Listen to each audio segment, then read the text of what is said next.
urgufamuu nyaara yookaan qola ijaa kan jedhu ilaalla. Isin mudatee beekoo ta'e qolli ija keessanii tasa urgufamee isinitti dhaga'ama. Mee wanta kana maaltu fidaa? Furmaanni maalii? Yoomimmoo mana yaalaa deemuu qabu kan jedhu haa ilaallu. Has your eyelid ever done this? This is called myokemia or an eyelid twitch. And by itself, it's harmless, but the most common causes include stress, anxiety, lack of sleep, dehydration, too much caffeine, and some electrolyte disturbances. በተለምዶ አይን ልክ እንደዚህ ሲንቀጠቀጥ የምትወዱትን ሰው ልታዩ ነው ይባላል። በሳይንሱ ማዮኪሚያ ወይም አይቪ ትዊች ይባላል። ከመንስኤዎቹ መካከል ጭንቀት ወይም ውጥረት፣ ድካም፣ ከመጠን በላይ ካፌን መውሰድ ልክ እንደ ቡና እና ሻይ የመሳሰሉትን፣ አልኮል መውሰድና የኤሌክትሮላይት መዛባት ይገኙበታል። Urgufamuun qola yookaan nyaara ijaa tasa kan nama mudatuu fi yookaan tasa kan dhufuu fi kan to'achuu hin danda'amnedha. Yookaan yeroo nama mudatu ofirraa dhaabuu hin danda'amu jechuudha. Fedha ofii yoo ofii dhiise malee. Wanti kun gosa baay'ee qaba. Haa ta'u malee kan baay'inaan mul'atu kan beekamu kan maayokimiyaa jedhamudha.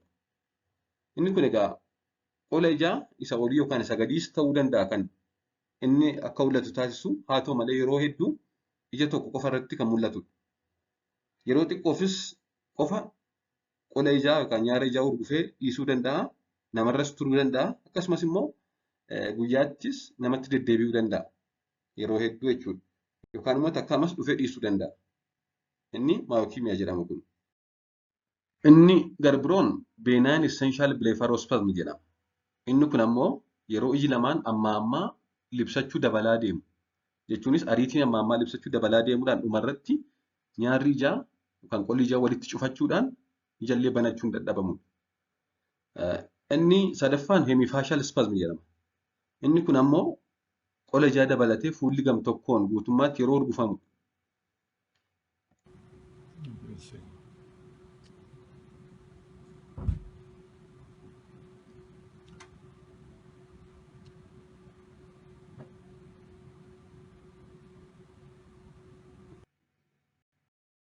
Maaltu kana fidaa kan jedhutti yoo dhufne mee jalqaba isa baay'inaan mul'atu isaa jalqaba ibsine maayokimiyaa isa jedhamu kanaaf kan nama saaxilan kan jedhu ilaallu kan jalqabaa dhugaatii alkooliidha. Maayokimiyaaf kan hedduu nama saaxilan dhugaatii alkoolii manuma keenya keessallee ifti yookaan laayitiin cimaa ta'e yoo jiraate akkasumas kaafeenii fi nikootinii hedduu fudhachuu jechuunis fakkeenyaaf kanneen akka tamboo akkasumas buna hedduu fayyadamuu, dadhabbii qaamaa qabaachuu, dhiphina sammuu, madaa'uu yookaan istireesii yookaan istireechii qola ijaarra ga'u wantoota adda addaa jechuudha.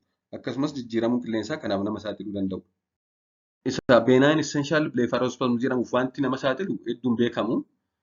Kan hemifacial spasm jedhamuuf immoo yeroo baay'ee ujummoon dhiigaa narvii fuulaa irratti dhiibbaa gochuun kan dhufudha. Blood vessel that presses on facial nerve. Narvii fuula kana sochoosu isarratti hiddi dhiigaa yeroo ba'aa irratti ta'u yookaan yeroo gadi dhiibu kan dhufudha. Inni hemifacial spasm jedhamu kun. Kana malees urgufamuun ijaa mallattoo dhibeewwan adda addaa ta'uu danda'a. Akkasumas side effectii qorichoota tokko tokkos ta'uu danda'a. Fakkeenyaaf dhibeen Parkinson's disease jedhamu, blepharitis, dystonia, multiple sclerosis, Parkinson's disease, Tourette syndrome, oromandibular dystonia, facial dystonia warri jedhaman kun Bell's palsy dabalatee kana fiduu danda'u. Garuu warri kun yeroo baay'ee komenii miti. Kan baay'inaan urgufamuu ijaa fidu warra jalqabaa sanadha jechuudha. Kanneen akka dhiphina sammuu, buna baay'isuu, tamboo xuuxuu, irriba gaatee dhabuu, akkasumas haalli qilleensaa jijjiiramuu kan kana fakkaatan isaantu irra caalmaan kana fida.